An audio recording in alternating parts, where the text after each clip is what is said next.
Hi, and welcome back to another episode of Healthy Fasting. In today's episode, we're going to be covering part 2 of the Protect Your Knee series. If you recall, a previous episode, we talked about how Ramadan is a time of reflection, meditation, and prayer, and a lot of people do struggle in the kneeling position.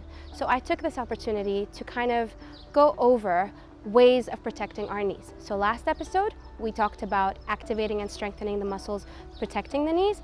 This episode, we're going to talk about mobilization and fascia release.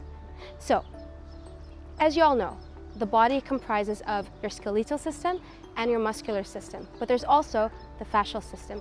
What is that? It's pretty much the packaging of the skeletal-muscular system. It's a form of connective tissue that's like a cobweb that covers your entire body. If it's tight, it does affect and compromise your movement and your mobility. So before we mobilize the joints, we're going to need to release the fascia, and that is what we're going to do today, so stay tuned. So today we have a bunch of tools here with me that we're going to be using to release the fascia. We have the red lacrosse ball, the trigger point ball, the trigger point roller, and the foam roller. You can get these items online, and most stores stock them as well. And if you don't have a lacrosse ball or a TP ball, a tennis ball would do, or a cricket ball would do as well. Meet Rania. Rania will help me demonstrate today's self-myofascial release techniques. So we're going to start with the bottom of our feet. So Rania, if you can take that ball, please. So what Rania is going to do is she'll start releasing the arches, the balls of her feet, as well as the heel of her foot.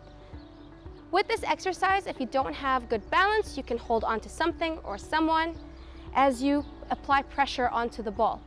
The idea here is not just to go up and down and just roll mindlessly, but no, you would like to consciously focus on the pressure points, where you feel the triggers are, breathe, apply pressure, and slowly release the tension at the bottom of your feet. We're going to start from the bottom up. So, how does that feel, Rania? Good. Feels good, right? It does. So, do this about, well, as long as, I would say, how long? 1 minute? Till it doesn't feel good anymore. So now we're going to move on to releasing the tension in the calves. For the calves, we're going to be needing the ball, as well as a block, a yoga block, a shoe box, like a sturdy shoe box, or a pile of books. So what I'm going to do here is I'm going to place the block on the floor, put the ball right in the middle of the block. Now Rania, you're going to extend one leg and put the belly of your calf right on top of the ball. Right there. Okay. Now with your other foot, place it right on top of the ball. Well, on top of your shin, applying pressure on the ball. Good. Now, what you're going to do is you're going to point and flex your feet. There you go. Point your foot and flex your foot. Good. Do that a few times. Then you're going to be doing circles in both directions, so maybe a couple on each side, or however many you need to do. Good. And then you're going to move on by changing the position of the ball. So now we're going to move to the outside of the calf. Oopsies. That's why you need a yoga block. So apply pressure, hold it, same. Point and flex, and then circle around. This really, really helps release the tension in our calves. I mean, we walk every day, we're constantly moving, walking upstairs, walking downstairs. And I think right now in Ramadan, a lot of us are taking to the streets and walking, what, 3 kilometers at least a day? Some of us more. So your calves are pretty tight. This will really help out. Now we're going to move on to our final exercise of releasing the tension in our glutes. We're going to be using this ball for that. We're going to be doing it in 2 positions, an internal rotation, a rotated position, and an externally rotated position. So Rania, if you can take this ball and find a trigger point on your gluteal muscles.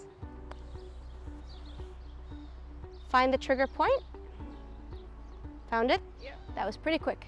Now, go into a figure of 4 position. So, on the same side you've got the ball, you're going to go into a figure of 4 position. So your hip is externally rotated.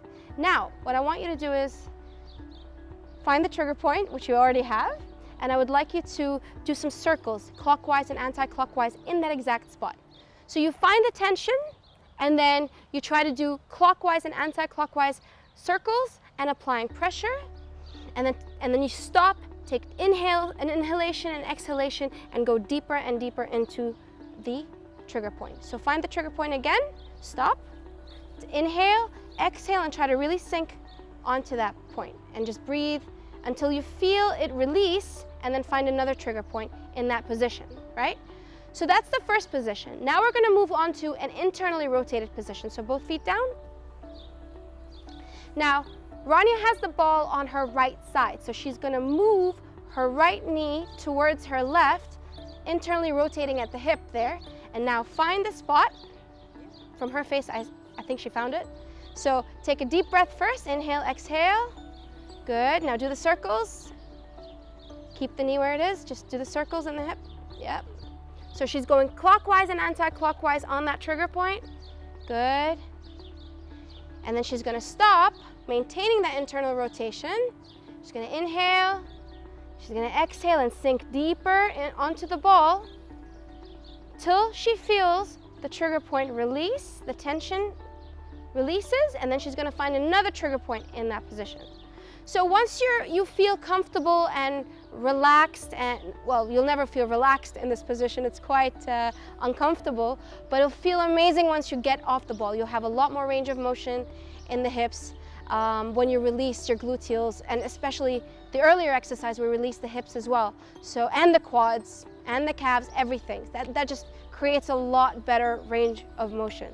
So thank you for tuning in, and we will see you on our third and final series.